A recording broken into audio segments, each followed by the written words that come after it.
Hallo maats, ek het nou so hard gewerk. Ja, ek wil net hierdie goed neersit.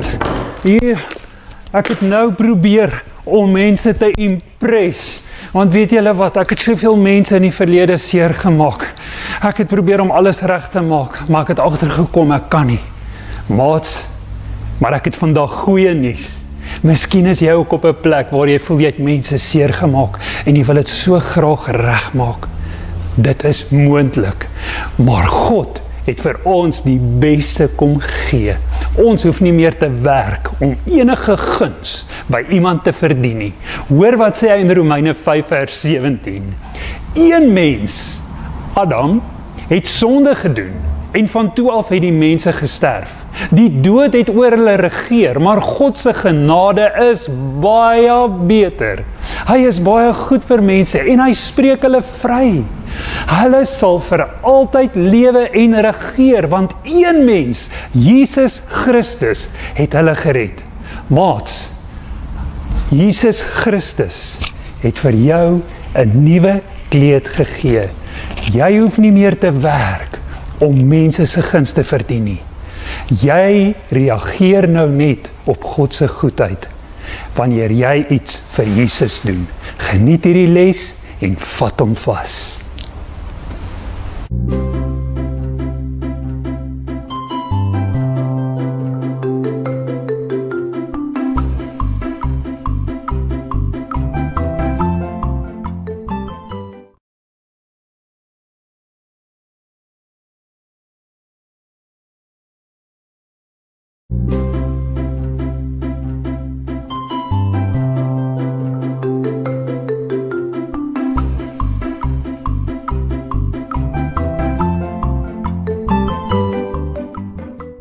Go to Jerusalem.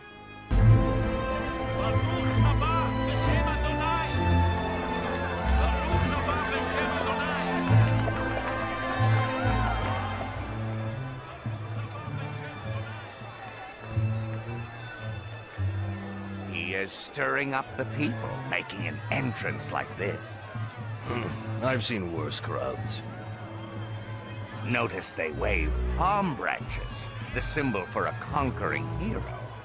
Is Rome ready to have Jesus the Conqueror replace Caesar?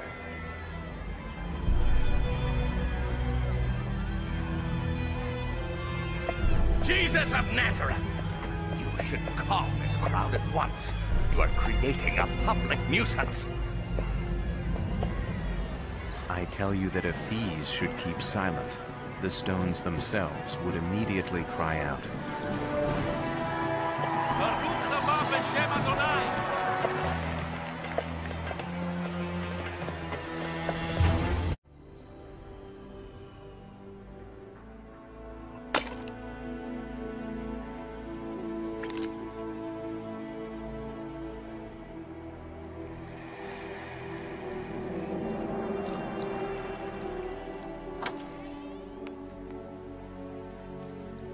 Stop that woman! You're wasting expensive oil. We could sell that and use the money for the poor. Leave her alone. She did this in preparation for my burial. You will always have the poor among you, but you will not always have me.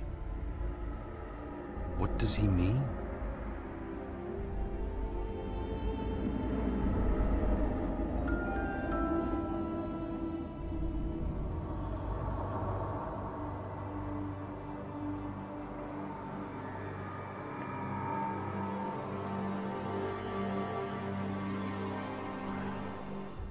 Well, Jesus ruled by serving and by seeking the best for others, by putting himself underneath them and loving not just his friends, but also his enemies. And that's not a typical way to rule. And not only that, Jesus confronted the consequences of all of the evil and the death that we have created by our messed up ways of ruling. And he takes it. I mean, he lets it kill him.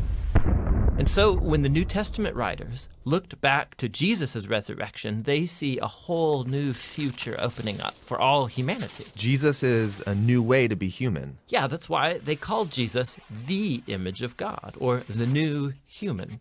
And not only that, they also believe that Jesus' divine life and power is now available to heal and to transform us to become our life and power. And this sounds really nice, but what does it really look like? So practically, the Apostle Paul said it looks like people being filled by Jesus' own presence and spirit, filled with love and joy and peace and patience and kindness and goodness and integrity and gentleness and self-control. He says this is the new humanity that God wants to create in us, so that we become people in whom God's image is being restored, people who will move the human project forward. And that's actually how the story of the Bible ends. It's a renewed world where God is on his throne and his servants are all around him, but they're the ones ruling over this new world, taking it into new, uncharted territory with Jesus as their healer and their guide.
Most assuredly, I say to you, one of you will betray me.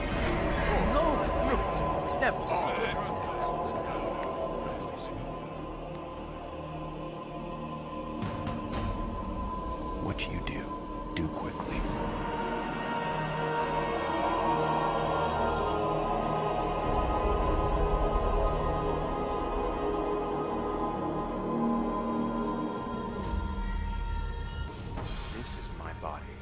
which is given for you.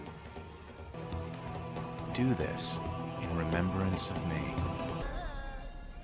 Take this and drink, for this is my blood of the new covenant, which is shed for many, for the forgiveness of sins. Jesus is taken away with two other accused criminals and nailed to a Roman execution device. And people are mocking him. Hey, if you're the Messianic king, save yourself and us. But Jesus loved his enemies to the very end, offering hope to one of the criminals dying beside him. And he even prayed for his executors. Father, forgive them. They don't know what they're doing. And then the sky darkened as an innocent man died the death of a rebel.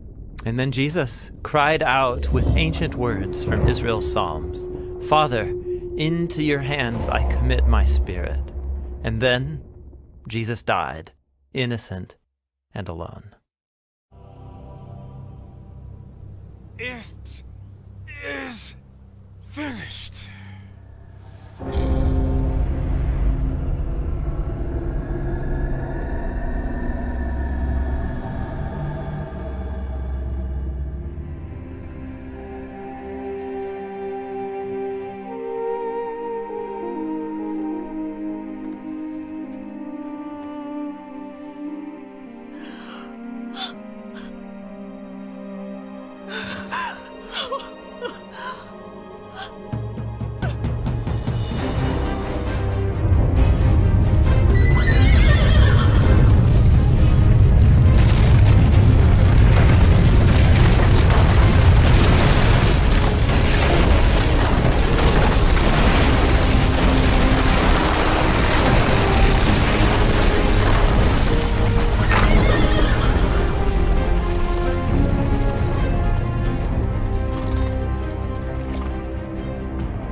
This man truly was the Son of God.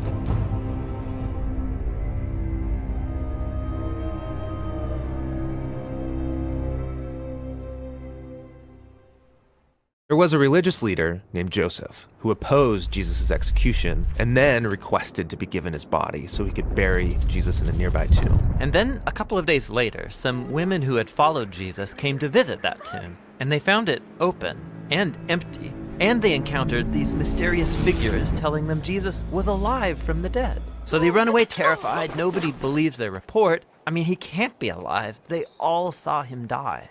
Now, just outside of Jerusalem, a pair of Jesus' followers were leaving the city, traveling on a road to a town called Emmaus, and they were sad and confused about everything that had happened. Then Jesus shows up, walking alongside them, but they don't know it's him. Yeah, that's weird. Why couldn't they recognize him? Yeah, it's an odd but really significant image for Luke. They're blind to Jesus for some reason. So Jesus asks them, what are you guys talking about? And they begin to tell him about Jesus, a powerful prophet who they expected would rescue Israel, but was instead executed. Some women say he's alive, which is crazy. It's all too much. We're going home. So Jesus tries to explain that this is what the Jewish scriptures had been pointing to all along. That Israel needed a king who would suffer and die as a rebel on behalf of those who actually are rebels. And then he would be vindicated by his resurrection so he could give true life to those who would receive it. But it's still not making sense. They're as confused as ever. Which leads to the scene where they sit down for a meal with Jesus. He takes the bread, he blesses it, breaks it, and gives it to them, just as he did at the Last Supper. Yeah, this is the image of his broken body, his death on the cross. And it's when they take in the broken bread, that's when their eyes are open to see Jesus. Then he disappears, and the episode's over. So this is a story about how it's hard to see Jesus for who he really is. Yes, this is brilliant. I mean, how could God's royal power and love be revealed through this man's shameful execution? How could a humble man become the king of the world through weakness and self-sacrifice? It's very hard to see. But this is the message of the Gospel of Luke. It takes a transformation of your imagination to see it and embrace Jesus' upside-down kingdom.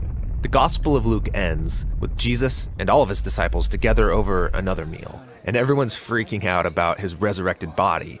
I mean, he's still a human, but way more. Yes, he's passed through death and come out the other side, a walking, talking piece of new creation. And then Jesus tells them that he's going to give them the same divine power that sustained him, so they can go out and share the good news of God's kingdom with other people.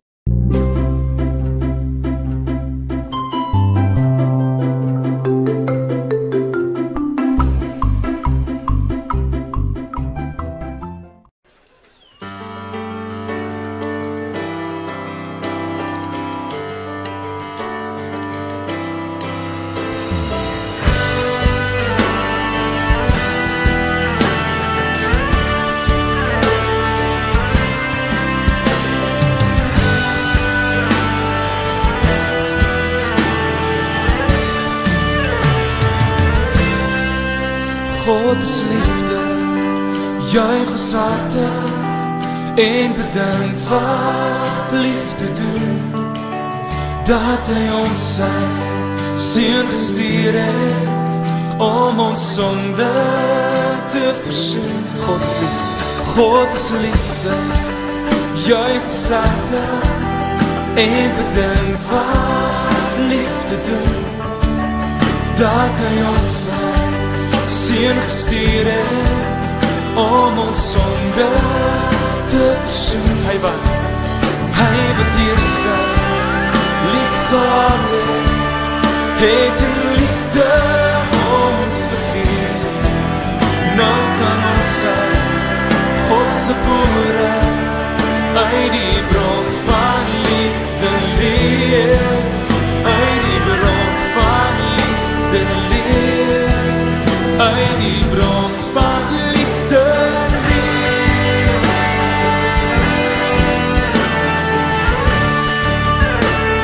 Het is waar met God is liefde. God is liefde, juig ons harte en bedink wat liefde doen, dat hy ons sy seun gestuur het om ons sonde te versoen. Hy wat eerste lief gehad het in liefde ons vergeet. Nou kan ons God gebore uit die bron van liefde leef, uit die bron van liefde leef, uit die bron van liefde leef.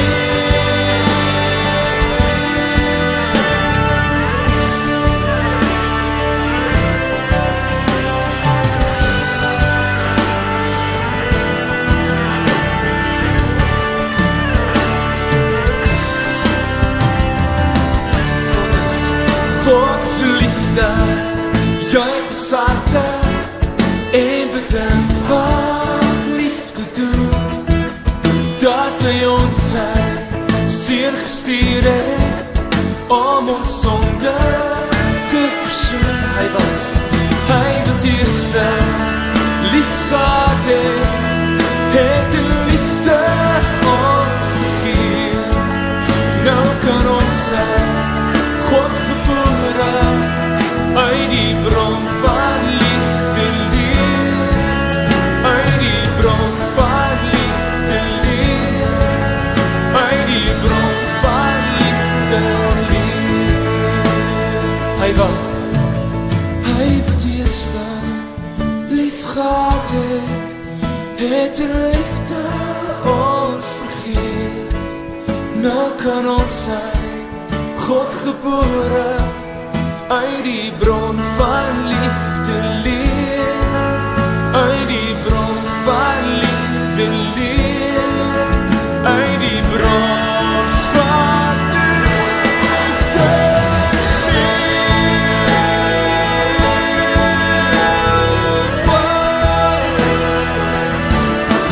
Ons kan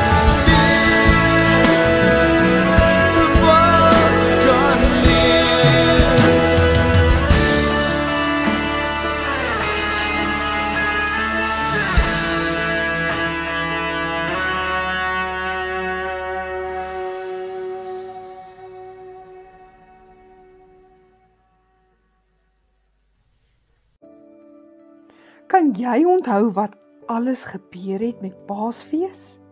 En wat ons alles daarvan geleer het?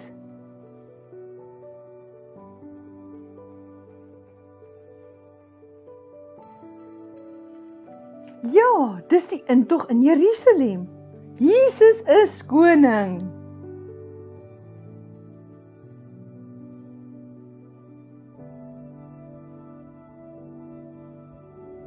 Dit was die vrou wat Jesus se voete gesalf het. Jesus word gesalf as koning voor sy dood.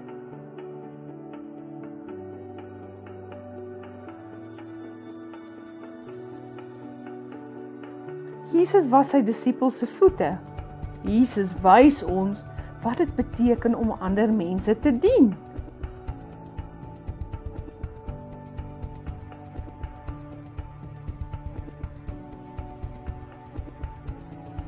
Jesus en sy disippels vier saam Paasfees, die laaste ete. Jesus leer ons van nagmaal en wat dit beteken.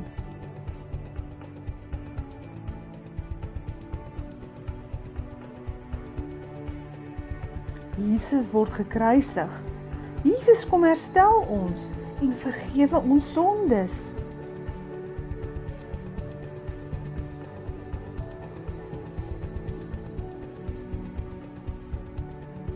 Jesus staan op uit die dood. Jesus is 'n wenner.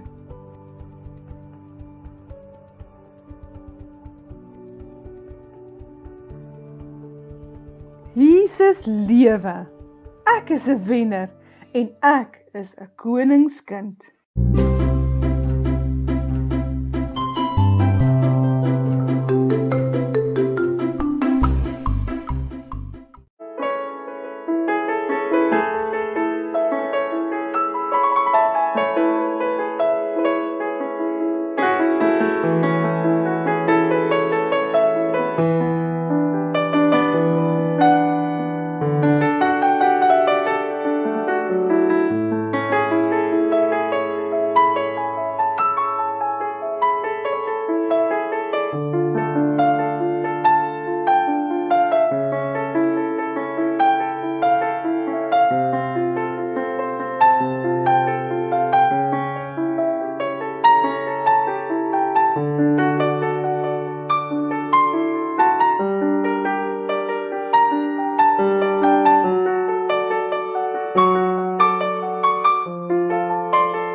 Maat, weet nou van vandag af dat God 'n nuwe kleed oor jou skouers kom gooi het.